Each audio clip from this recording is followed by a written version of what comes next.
Hello and welcome to the Hill and Valley. This is Nick Roby. Thanks for joining me once again. We're here to talk about some Clemson sports. There's a lot to talk about in this post-weekend reaction episode, man. So if you are a Clemson Tiger fan, there's a lot of fun things to talk about this weekend. So let's jump onto it. I mean, there's a lot we want to talk about. They did much better than my picks this weekend. I will tell you.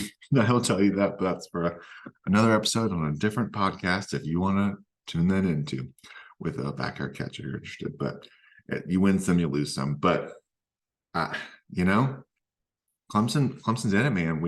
We'll start with football as they're starting to wind down on their season. Clemson won 42-21 over Georgia Tech this past weekend. It was Military Appreciation Day, so they are, of course, wearing the all purple, the regalia, as it is officially known. And man, I'll just say it too. What a sweet looking uniform. I know you get used to the all orange, but man, I love some good purple, some good regalia. And man, against Georgia Tech too, it just feels right, it just feels right. I understand the tradition of it being Military Appreciation Day. I think it's really cool with the Purple Heart connection as well. So it makes sense since you do it once every year. It would be fun to see it a little more often, but I do like the way the uniforms kind of go. And so we'll get to see the orange britches soon enough. Maybe not as much as as Clemson fans would all like, but you'll get to see them. But Clemson, of course, won 42-21, covered the spread much easier than I thought going into this. Clemson was a 14.5-point favorite coming into the matchup. But I thought that Georgia Tech would cover more easily just because of how explosive their offense has been. I mean, they beat North Carolina. They were a 5-win team. I mean, they want a very strong offense. I mean, they're able to move the ball. They're scoring 33 points a game. Now they're giving up 30. So it's like you didn't know which kind of person you're going to get, but they can move the ball. And I just thought they would keep it close enough, maybe like a 10-point kind of a victory. But Clemson put them away. And really, other than they go for on fourth down with Aiden Swanson in their own end zone. I didn't love the call personally. I love the aggressiveness per se. And I know Dabo likes to kind of keep people guessing when it comes to the punt. I just think it was too close to the end zone for my liking. And you had already held them down. So it's like, but I know the defense sounds like they were ready for that. It just, so you give the touchdown, you go on early. I didn't love that personally, but at the same time, it's like you believe in your guys and you're going to take opportunities and shots and you're going to be the aggressor. So I like that mentality of you are being the aggressor. You're not just waiting for the game to happen. You are going to go take it. So don't love that because it was like 4th and 9 too, and just to get your guy to run there. But it works out because that's one of the few things, honestly, that you could question. And with those kind of plays, it's like if it works out, it's great, and you get praised about it. And if it doesn't, you get some questions about it. So me personally, I didn't love that play call, but other than that, I mean, they played a great game. Even just looking at some of the stats, I mean, it was, and especially defensively. Can we talk about? I mean, offensive gets a lot of love, and rightfully so at times, or that in college football these days. But man, defensively, can we talk about? I almost feel like I have to whisper. This freshman class is really good. Like, they picked off Haynes King 4 times by 4 different freshmen. And it wasn't just like a guy going in for a play and he gets the pick. Like guys making impacts with picks. I mean, also, can we talk about Khalil Barnes? How good that guy has been in just with coverage and just the aggressiveness he plays with. He just has an energy about him that is just, it's good. It just, you need that a little bit on defense. And he was making plays in the backfield. Avion Terrell, the younger Terrell brother, makes that one-handed interception. It was so impressive. He's making tackles in the backfield. It was very impressive. I mean, they're having freshmen out there against, and there's a couple plays that Georgia Tech could have and probably should have made big catches on. And that's the way football works, there ends up being a lot of woulda, coulda, shouldas or what ifs. but just the way it goes. But there's a couple that goes out and out of their hands. But other than that, like they were having good coverage. Like we're getting sacks too. Like it was an all around really good defensive performance, I thought. And it let the offense get settled in and take advantage, for a powerful Georgia Tech offense, or the one that has been moving the ball, like they scored 46 in North Carolina, and say what you want about North Carolina's defense. It still can be hard to score 46 points at times. So 4 different guys. And then you have the pick 6 from Lewis. I mean, he read that guy so well and just picks him off. It was just a very impressive day and very demoralizing for that. You could just tell how frustrated Georgia Tech was on defense, just these different looks they're getting. And there's just an edge and a confidence that they're playing with. The way that Saturday felt was how that felt more like Clemson from a few years ago, of just you are the aggressor, you are out there attacking, you're making offenses earn it, and that you can feel their frustration on offense. And even if they move the ball, they're having to work really hard to do it. And just the impact some of these young guys were having was very impressive. I mean, the younger McLeod brother was out there at linebacker because Barrett Carter was out. Barrett Carter didn't play. I don't want to, like, Barrett Carter's been, everyone's a little banged up this time of year. And so he has to be scratched, late scratch. And it's tough. I mean, it's a long season. So, and a young guy stepped up for that. Wade Wood has played well. Jeremiah Trotter. I mean, the dude just makes plays, and then he's just such a calm guy. But when he gets fired up, it feels like it's everybody fired up. I mean, these guys they play with an edge about them that was just really fun to watch. Yeah, it's just 4 interceptions by 4 different guys. And then Khalil Barnes has had multiple just impact plays. I just thought really well. Wes Goodwin called another great game. I just was very impressed overall from that offensive performance and defensive performance. I mean, they're up 21-7 at half, and really the 7 points was just from the turnover, or turnover on downs, and, give somebody a short field, they capitalize. Cade looked much more comfortable. He goes 23 of 34, 205 yards. So that's not the biggest number, but like Clemson's running ball. And I feel like they had control of the offense. He has 4 touchdowns, 1 interception. He's getting the ball to different guys. Phil Maffa was 17 of 96, 5.6 a carry. Will Shipley, just reminding everybody how good that guy is, 11 for 77 yards, a touchdown. He also had 30 on the ground too. I feel like his ability to catch the ball out of the backfield was big, and it really helped this offense get going. And then you have guys like Dominic Thomas. Even he had 26 yards. But receiving wise, Bo Collins stepped up. He had 5 for 65 yards and touchdowns. And then that Tyler Brown touchdown. I mean, people are saying that whole OBJ look to him, and it did. I feel like we're also very quick to compare it to that Odell Beckham Jr.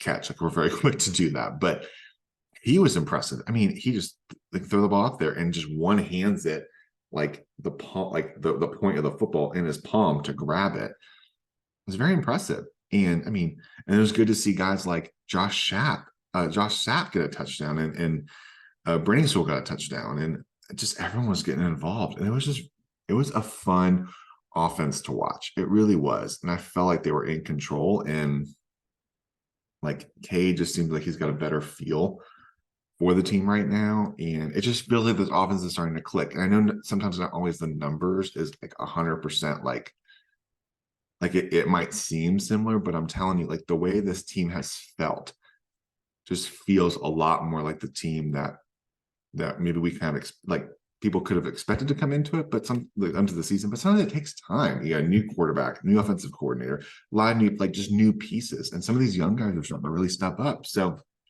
I think Clemson is on a path to really finish out this season well and build momentum into the offseason heading into next year for sure. But I mean, like, you still have opportunities coming into this year, end of the year. I mean, and Haynes King, I mean, they held him down. The poor guy was having a tough day. He ended up 13 for 31, 129 yards. He had 2 touchdowns, 4 interceptions. I mean, honestly, the couple touchdowns were in garbage time. Like, they weren't garbage time, but it was just when the game was already decided. Like, it was 42-7, and they scored 2 touchdowns in the fourth quarter, which if you're going to look back on the game, I would say like that's stuff you want to look into, but you're getting young guys like really valuable opportunities to play. And Clemson hasn't had as much of that ability to do it in these games, you know, when the game's not in doubt and or without like because of injury. So they did a good job. I mean, Haynes King scored on the 1 touchdown.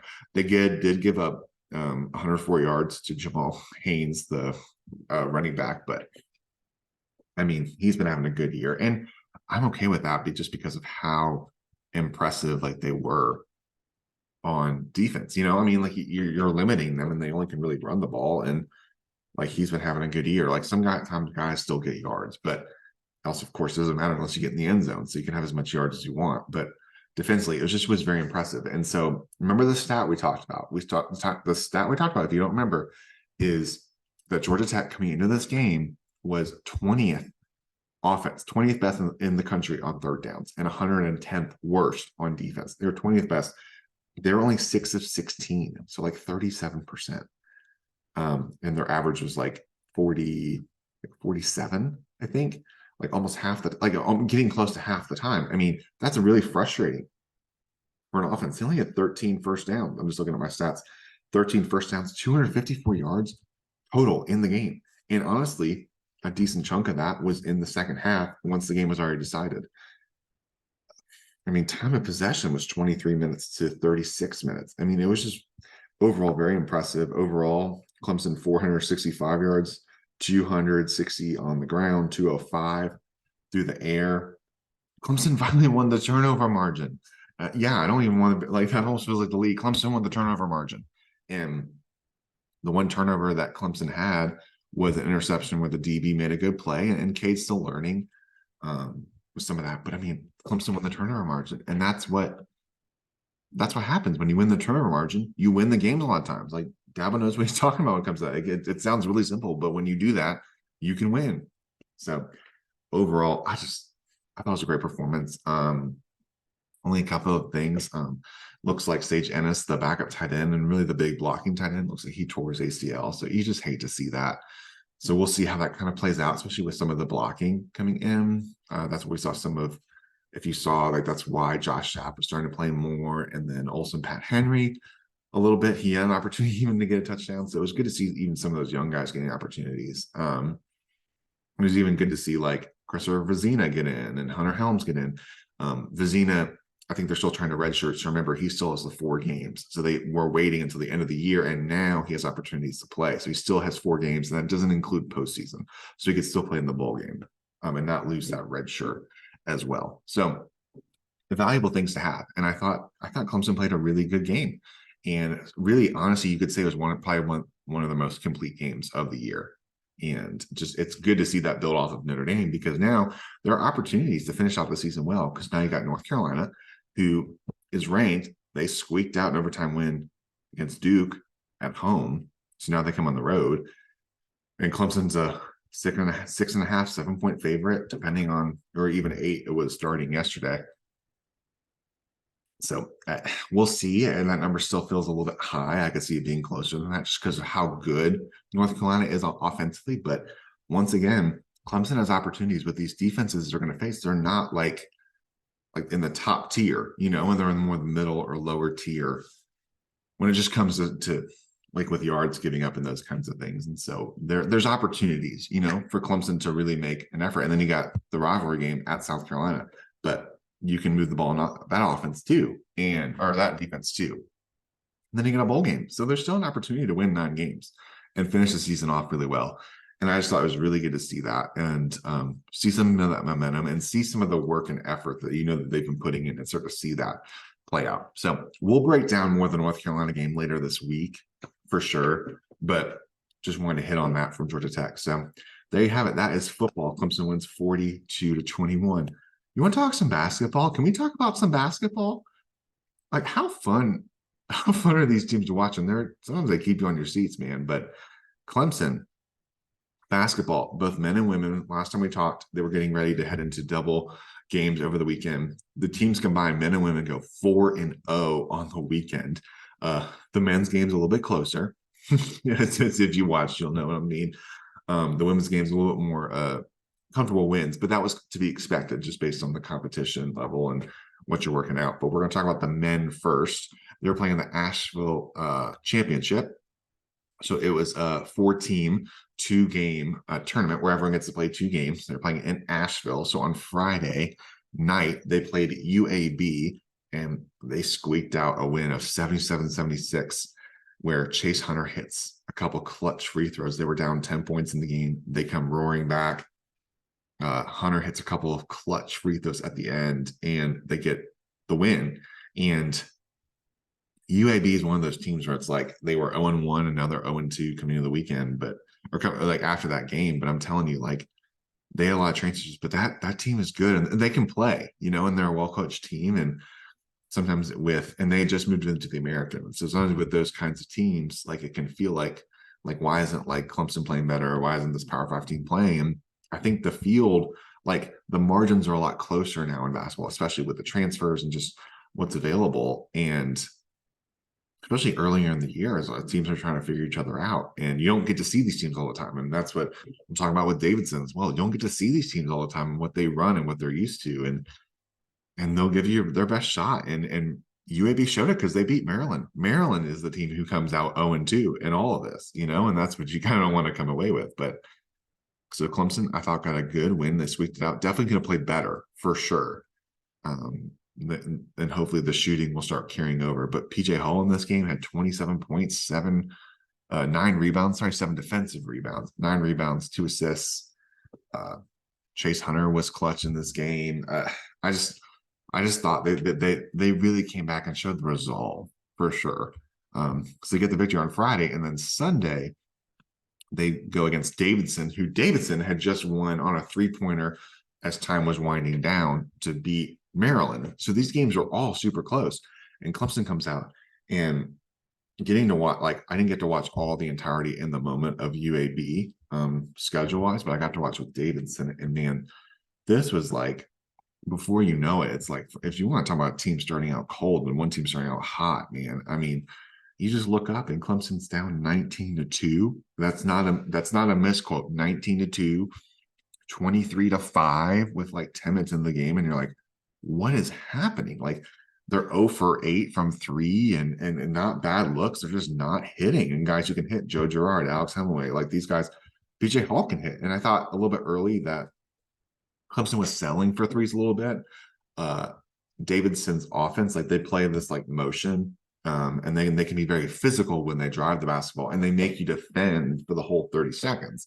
And they are very comfortable sharing the basketball. Like their highest scorer, only had 12 in the game. It was average of like 14. So they're very comfortable doing that. And it's a system that's been taken over because, the dad was a coach for a long time.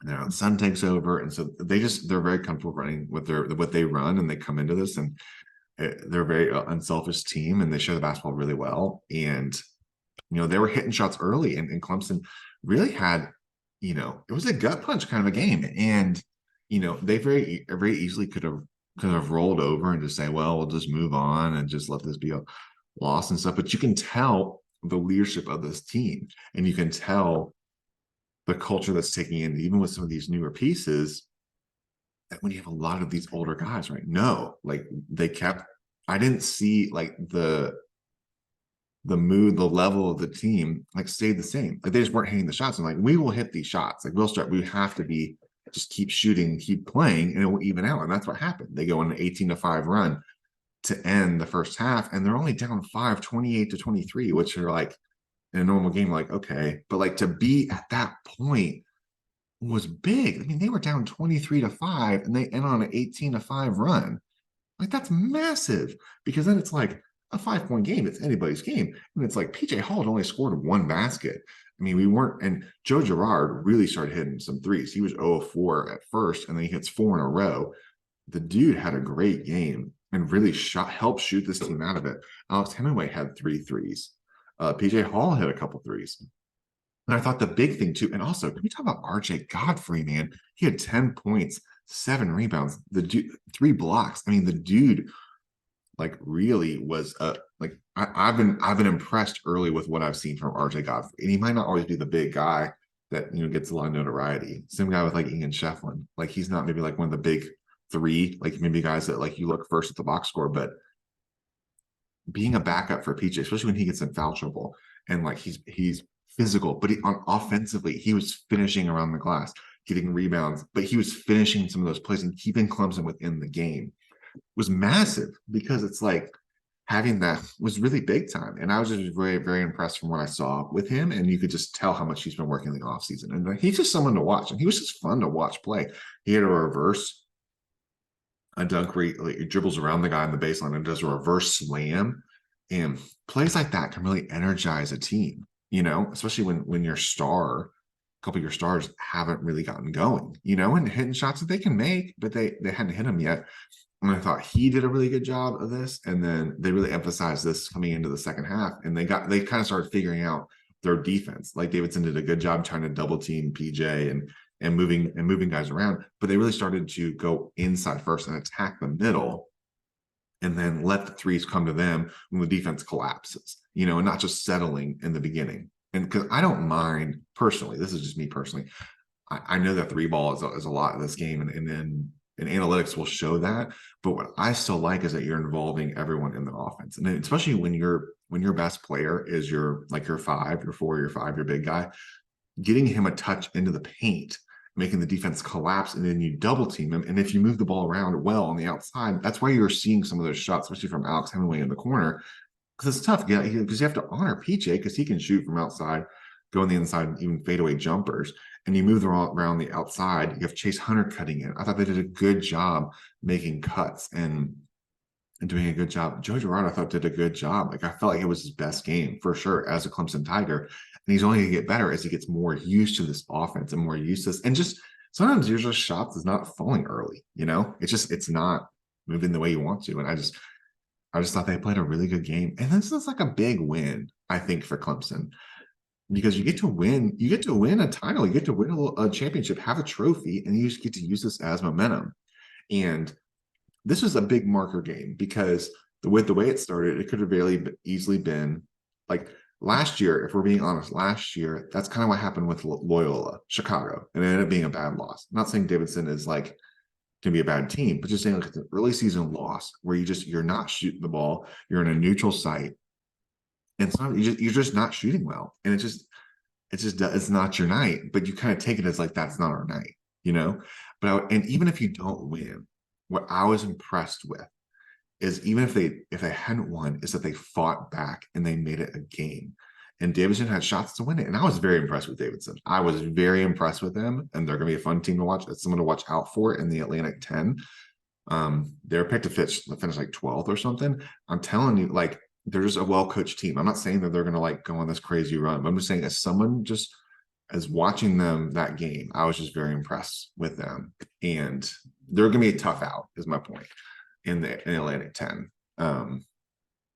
And so will UAB and the American. Those are both going to be tough outs. I was impressed with the fight. In both games, you're down double digits. You're down 18 at one point in the first half, and you come back and make it a game. And then shots start falling your way.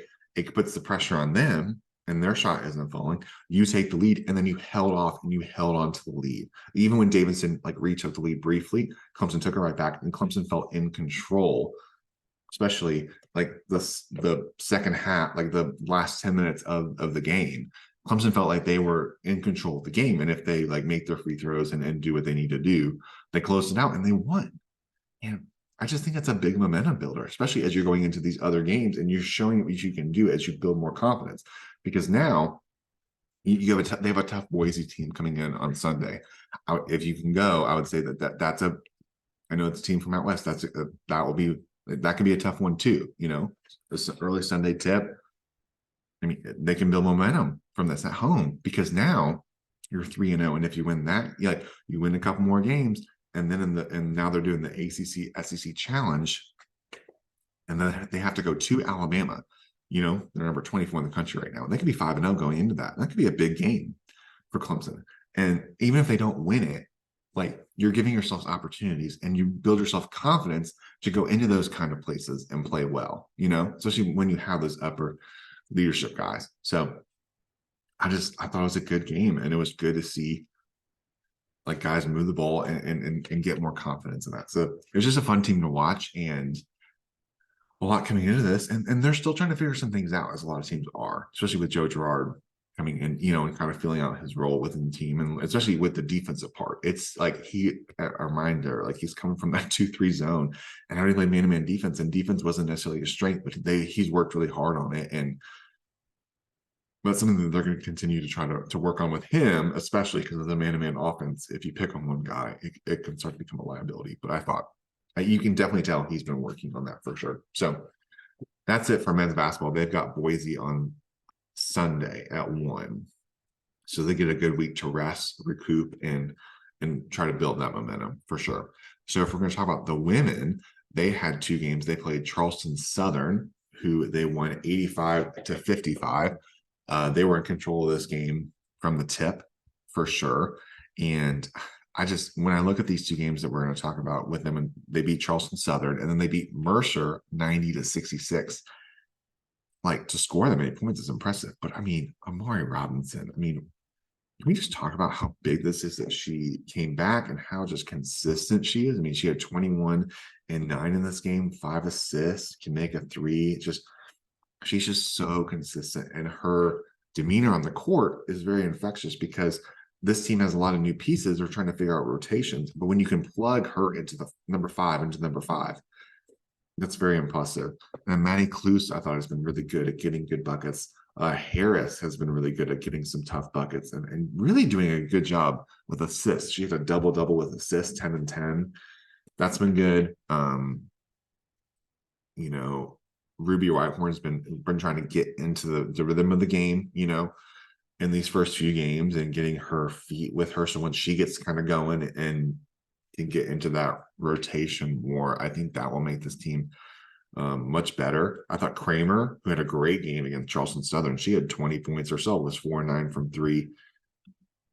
She's been fun to watch too, and having that 3-point dynamic between her and Maddie Ott, that's good to have too. So they've just been a fun team to watch, man. And then in the Mercer game, Mercer was pretty athletic. It made Clemson like play defensively, and they had it like close within the at first quarter. It's 23-16, and Clemson had 3. Let me look at the box score. They had 3 quarters with 20 plus points, and they scored 90, which is a lot. Then I wouldn't say like that. That's definitely higher than what their average is. But I've been impressed. And Danielle Rauch, who was the GA from last year, she played at Michigan 2 years ago. Last year, she was a graduate assistant, and then she had another year, and she's been like another coach on the floor. And I thought she had probably her best game on Sunday, and did a really good job distributing the ball and just playing. She just has been given some good minutes as this team is just trying to figure themselves out. Robinson at 21 and 7 again. She's just been very consistent. Maddie Ott had a couple threes. Amani Freeman, she was getting herself into the game. And so it was just good to see. Harris had a good game. I just thought that they put together some good, solid performances of just really building this momentum. And it's good because they have South Carolina on Thursday and in the rivalry game. And that's tough. I mean, South Carolina's a top 10 team. I mean, really a top 5, top 4 type of team. They beat Notre Dame in Paris, and they have a really good freshman. I mean, they've lost pieces, but they're tough defensively. And so I think the big thing is just that you're coming into this game and you just want to see like them play well, and it's tough on the road, but I think you're going to get some runs, and defensively you want to make them into like having to shoot long shots, and not let them be comfortable. They try to get turnovers and get transition points and make you settle for threes, and make you settle for long jump shots, and then just just get you out of your rhythm, And so I think the more that they can build these rotations and rhythms, it's really helpful, because last year it was not a great game from Clemson, and it got away from them quickly. And I think the more they can just stick around and hang around, just make it interesting. give yourselves an opportunity. But they've built that momentum, and I think it'd be important to watch. But it's tough. That one's a tough game. It just is. It is what it is. But and just kind of see, and you take what you take from it, and just give yourselves a bet. Just you give yourselves an opportunity, and that's what you really want coming to that game. So that'll be on Thursday for them at 8, I believe. It's Thursday on the SEC network. I would have to double check that, but it's Thursday evening. So that's that. Both teams have some opportunities to rest, but a good weekend overall for them. So, and then finally, just want to talk about, let's give a shout out to men's soccer. Don't always get to talk as much about soccer, an opportunity to talk about them. Just there's a lot to watch and cover, but man, I got to watch the men's championship. That team, I mean, that was awesome to watch. They win. Scylla gets the goal with in the 88th minute to tie the game, forced overtime. They go through both overtimes, 10 minutes, and then they win in penalty kicks against North Carolina. Tough opponent. I mean, and so they win the ACC title. So I just want to give them a congrats to that. They lost last year in the championship game to Syracuse, and so they've won 3 ACC titles in the past 10 years, which is impressive. And they've been given those opportunities. And even as they were the highest seed, they were the 4th seed, but they were the highest seed to make it into the Final Four. And so now it's coming into the selection committee. They just give themselves a really good opportunity to get a favorable draw going into this, as the women did. The women were a 1 seed. They beat Radford. And so anything can happen after that. And so it was just fun to see them, and want to give them a congrats. And that was just a fun and just great to see them play well, and just give the men's soccer team a shout out. So that is it for now. Stay tuned for North Carolina preview coming later in the week. Hopefully we'll get to talk some more basketball with a special guest. That be on the lookout for that coming out soon. But thanks so much for listening. Remember to follow us we are on Instagram, we are on Twitter /X, we are on Facebook. If you follow that, we are trying out with TikTok. So if you are on that, we are trying that out. So, trying to get into as many ways to produce different content for y'all. And we're on YouTube, so make sure you subscribe to that as well. And you can get the video of this and try to put out some more stuff for y'all there. So thanks so much for listening, guys. Make sure to subscribe to that if you get an opportunity to. That really helps me out as well. Thank you so much for listening. Hope you have a great week, and I will talk to y'all later. Sign off.